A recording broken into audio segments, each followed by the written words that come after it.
ఇప్పుడు మీరు దెయ్యాల దర్శనం ఎలాగైతే జరిగిందో, అవును. అలాగే దేవతా దర్శనం వరకు మీరు వెళ్ళారండి? అవునండి. అది ఎలా జరిగిందండి ఆ ప్రక్రియ? యాక్చువల్‌గా ఏంటంటే మన దేవతా దర్శనం దేవతలను చూసింది యాక్చువల్‌గా మాకు తెలిసిన ఒక యోగి ఎవరికి చెప్పవద్దని కూడా చెప్పారు. దేవతలను దర్శనం చేసుకుని చెప్పదని. కానీ నేనేంటంటే ఇవాళ ఉన్నటువంటి పరిస్థితుల్లో చెప్తున్నానండి. ఇది ఆజ్ఞాచక్రంలో మనం కుండలిని శక్తిని నేను సాధన చేసినప్పుడు ఆ అమ్మవారి దర్శనం అయిందండి. అమ్మవారు బాలా త్రిపురసుందరి. యాక్చువల్గా మీకు యోగాన్ని అంతా కంట్రోల్ చేసేది త్రిపురసుందరి, బాలా త్రిపురసుందరి. ఆమె రాజరాజేశ్వరి. మీకు ఇప్పుడు మీరు జ్ఞానగంజి అని సిద్ధాశ్రమం అని ఉంటాడు, ఆ సిద్ధాశ్రమాన్ని కంట్రోల్ చేసి కూడా రాజరాజేశ్వరి అమ్మవారు. బాలా త్రిపురసుందరి. మీరు శ్రీ విద్యోపాసన ఇవన్నీ ఉంటుంది. యోగులకు కూడా, యోగులకి మామూలుగా బాలా త్రిపురసుందరి యోగానికి అధిష్టాన దేవత అండి. బాలమంత్రం కూడా. అవునండి, బాలమంత్రం కూడా అది. అమ్మవారు కనిపిస్తుందండి, కనిపించింది.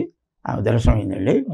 తర్వాత ఆమె వల్ల మాకు కొంత శక్తిని ఇచ్చింది, ఈ దేవతలు చూసేటువంటి కెపాసిటీని ఇచ్చింది. కాబట్టి మనం ఎక్కడైనా ఇప్పుడు జ్యోతిర్లింగాల దగ్గరికి వెళ్ళినప్పుడు అక్కడ ఉన్న దేవతలు మనం చూడగలమండి. మీరు ఎందుకంటే ఇప్పుడు మనం జ్యోతిర్లింగాల దగ్గరికి వెళ్తామండి. ఫర్ ఎగ్జాంపుల్ వారణాసి వెళ్తాం, శ్రీశైలం వెళ్తాం, రామేశ్వరం వెళ్తాం, ఇక్కడ వెళ్తారు. దేవతలు బ్రహ్మముహూర్తం టైంలో ఖచ్చితంగా అక్కడికి వస్తారండి. అక్కడికి వచ్చి వాళ్ళు నిలబడతారు, కూర్చుంటారు. చాలా మటుకు వస్తారు వాళ్ళు. 30 రోజుల్లో 20 రోజుల దాకా వస్తారు వాళ్ళు. వాళ్ళు నీ ముందే కూర్చొని ఉంటారు. నీ గనక శక్తి ఉంటే వాళ్ళని చూడగలం. అట్లా నేను 1-2 చోట్ల దేవతలను చూశాను, ఖచ్చితంగా చూశాను. వాళ్ళు చూసి నమస్కారం చేసుకున్నాం, అది కూడా జరిగింది. ఇదంతా అమ్మవారిదే. అంటే ఈ సాధన క్రమంలో మీరు సహస్రారానికి, అంటే ఆజ్ఞా నుంచి సహస్రారానికి వెళ్ళే మధ్యలో కూడా 3 చక్రాలు ఉంటాయి కదండి. అవునండి. ఆ చక్ర భేదన ఎలా జరిగిందండి మీకు? అది మీకు సాధనలో జరుగుతుంది సార్. అది ఆ సాధన అనేది మధ్యలో 2 చక్రాలు ఉన్నాయి మీరు చెప్పినట్టు. ఆ చక్రాలు అంటే సాధనలో మీకు అంత ఇబ్బంది పడలేదండి. నేను ఆజ్ఞాచక్రం నుంచి సాధన కొంచెం టైం పట్టింది శాస్త్రానికి వెళ్ళడానికి. అది మానస చక్రం అని ఇవన్నీ చెప్తారు. ఆ చక్రాలను భేదించుకొని మనం వెళ్ళామండి.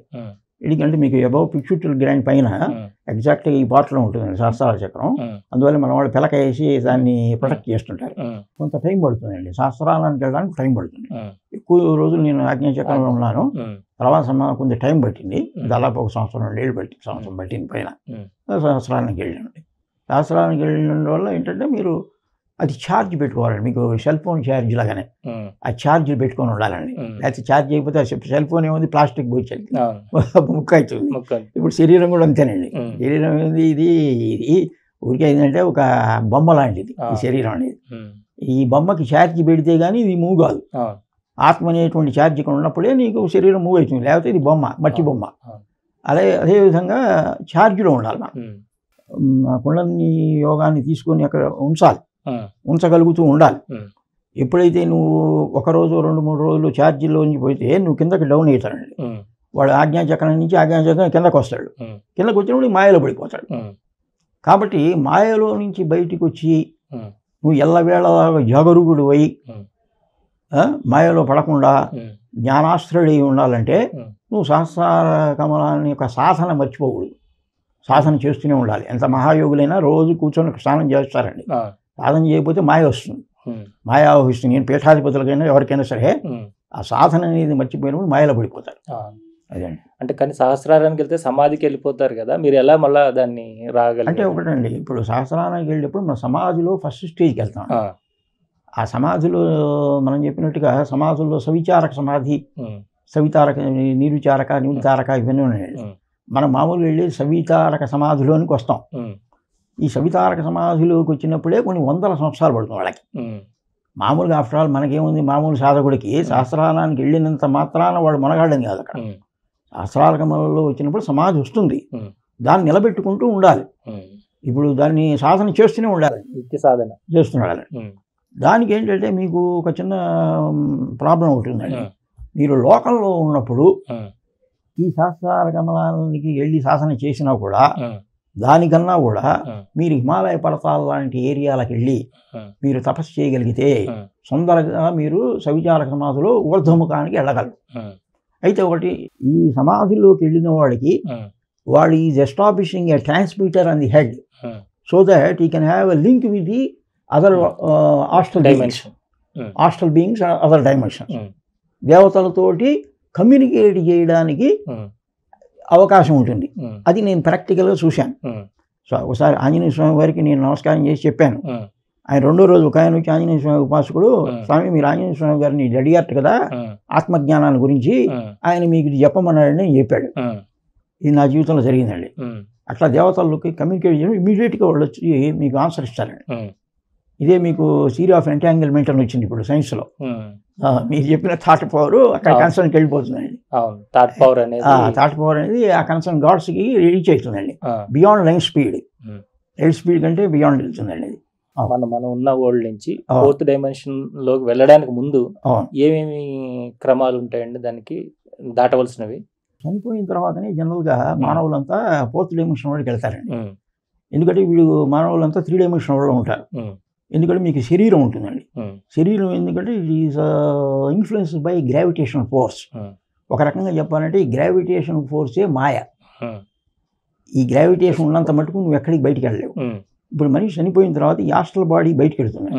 ఈ ఆస్ట్రల్ బాడీ ఒకటే, because there is no physical body and there is no gravity, it will enter into 4th dimension. ఇది ఇన్ఫ్రారెడ్ స్పెక్ట్రంలో ఉంటుందండి. ఇది డిఫరెంట్ స్పెక్ట్రం. అది ఆ స్పెక్ట్రంలోకి ఈ 4th డైమెన్షన్ లోకి ఈ ఆత్మ ఎంటర్ అవుతుంది. ఇది ట్రావెల్ చేసుకుంటూ వెళ్తుందండి. ఇది మనకేంటంటే ఒక బ్యారల్ లైక్ స్ట్రక్చర్ లాగా ఉంటుంది.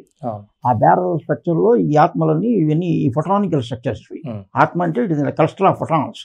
ఇది ట్రావెల్ చేసుకుంటూ వెళ్తుంది.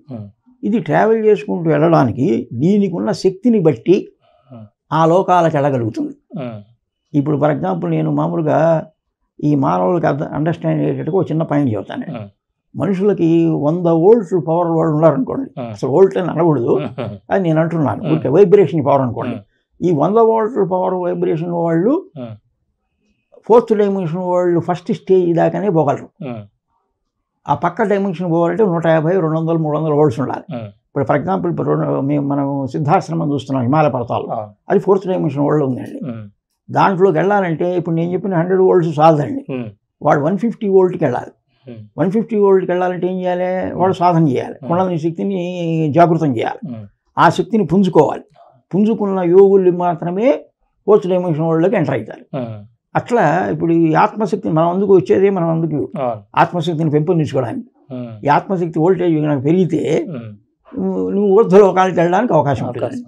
అట్లా 4th డైమెన్షన్ వాళ్ళకి వెళ్తారండి. వెళ్ళి కొంతకాలం ఉండి వీడి వాసనలు వీడు ఉంటాయండి, కోరికలు, అవన్నీ 4th డైమెన్షన్ వాళ్ళు ఫస్ట్ స్టేజ్లో ఉంటారు ఈ ఆత్మలన్నీ. ఆ కోరికలు తీరక వాళ్ళకి అది చేయాలి ఇది చేయాలని ఆ బ్యాలెన్స్ తోటి వాళ్ళు తిరిగి రీఇన్కార్నేట్ అయితే వస్తుంటారు ఆ మాయలో. ఇట్లా జన్మలు ఎత్తుకుంటూ పోతారు. అసలు దీని బ్యాక్గ్రౌండ్ హిస్టరీ ఏంటంటే ఈ ఆత్మ శక్తి పెంచుకోవడానికి వస్తున్నారు. శక్తి అది మెయిన్ పర్పస్ అండి. అది అట్లా జరుగుతుంది.